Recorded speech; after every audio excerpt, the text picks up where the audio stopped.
গুৱাহাটীত এজিপিৰ বিধায়ক অতুল বৰাহঁতক কৈছে যে বহুবলকি মীৰা বৰঠাকুৰ বুলি তোমালোকে প্ৰচাৰ কৰা, কাৰণ মীৰা বৰঠাকুৰৰ বেলেগ আৰু কোনো ইছ্যু নাই।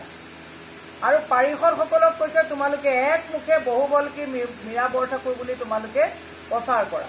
মই মুখ্যমন্ত্ৰীক কৈছোঁ, মই বহুবলকি খুব ভাল কথা। বহুবলকি কাৰণৰ কথাটো কি? অত্যাধিক কৰৰ বোজা হৈছে মানুহক, কম নে নকম? এইটো বহুবলকি কথা নেকি? অত্যাধিক কৰৰ বোজা। খিলঞ্জীয়াক ভূমিপট্টা দিম বুলি কোনে কৈছিলে? যে নিৰ্বাচনৰ আগত কৈছিলে যে খিলঞ্জীয়াই ভূমিপট্টা পাবই লাগিব। পালেনে? নাই পোৱা, বুলডোজাৰ লগাইছে। বহুবলকিৰ কথা ক'ব লাগিব নে নালাগিব? তেওঁলোকে পদপথৰ যিসকল ব্যৱসায়ী সুৰক্ষাৰ কথা বাদ দি পদপথৰ ব্যৱসায়ীক দৈনন্দিন কৰৰ বোজা, তেওঁলোকৰ গুণ্ডা টেক্স, এই কথাবিলাক তেওঁলোকে সদায় লৈ আছে। তেওঁলোকে পেট্ৰল, ডিজেল এইবিলাক প্ৰত্যেকটোত অত্যাৱশ্যকীয় যিটো মূল্য মানে সামগ্ৰী, তাত যিটো দাম বৃদ্ধি হৈছে, চৰা দাম, কথা কম নে নকম?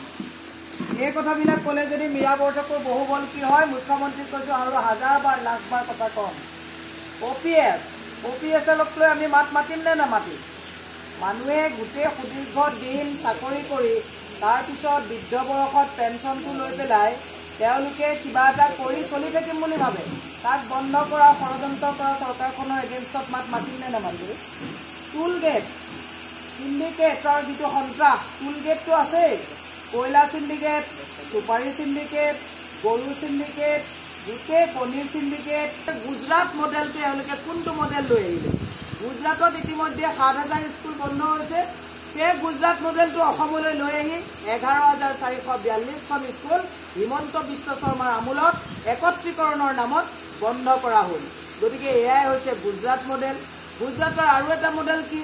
ৰাষ্ট্ৰপতি আহোঁতে যেনেকৈ গ্ৰীণ নেটেৰে ঢাকি দিয়া হ'ল, আমাৰ বৰ্ষাপাৰা ষ্টেডিয়ামত যেতিয়া খেল হ'ল, গ্ৰীণ নেটেৰে ঢাকি দিয়া হ'ল। এইবোৰ গুজৰাট মডেল।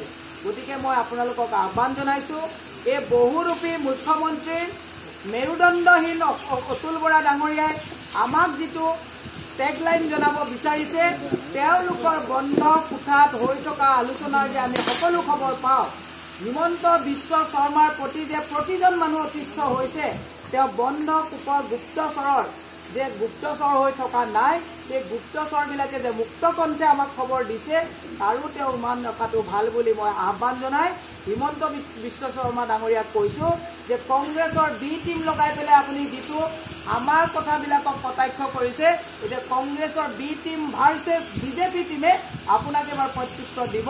গতিকে মই প্ৰত্যেকজন বিজেপিৰ পুৰণা কৰ্মী, নিষ্ঠাবান কৰ্মী, এজিপিৰ নিষ্ঠাবান আৰু দলটো আৰু অসমীয়া জাতি আৰু ভাষাক ভাল পোৱা নিষ্ঠাবান কৰ্মীক হাতজোৰ কৰি আহ্বান জনাইছোঁ যে হিমন্ত বিশ্ব শৰ্মাই যেনেকৈ সৰ্বানন্দ সোণোৱালৰ মিটিঙত অমিত শ্বাহক দেখা নগ'ল, ৰেলীত অমিত শ্বাহৰ মিটিঙত সৰ্বানন্দ সোণোৱালক দেখা নগ'ল, সেই ঠিক তেনেকৈ তেওঁ কংগ্ৰেছৰ বি টিমটোক লৈ অটল বিহাৰী বাজপেয়ী ভৱনটো অহা 26ত এজিপি ভৱন কৰি তেওঁ AIUDF আৰু এজিপি সকলোকে লগত লৈ কংগ্ৰেছৰ বি টিমক লৈ চৰকাৰ চলোৱাৰ যিটো ষড়যন্ত্ৰত লিপ্ত হৈছে, তাৰ উৰ্ধত সকলোকে ওলাই আহি সুস্থ মূল্যবোধৰ ৰাজনীতি প্ৰতিষ্ঠা কৰিবৰ কাৰণে আমাক সহায় জনাবৰ কাৰণে মই হাত জোৰ কৰি সকলোকে আহ্বান জনাইছোঁ। আৰু শেষত আকৌ কৈছোঁ, হিমন্ত বিশ্ব শৰ্মা যে এজন বহুৰূপী মুখ্যমন্ত্ৰী আৰু অতুল বৰাৰ দৰে যে মেৰুদণ্ডহীন এজন মুখ্যমন্ত্ৰী, তেওঁলোকৰ মুখত মীৰা বৰঠাকুৰক বহুবলকি বুলি কোৱা কথাটোৱে শোভা নাপায়।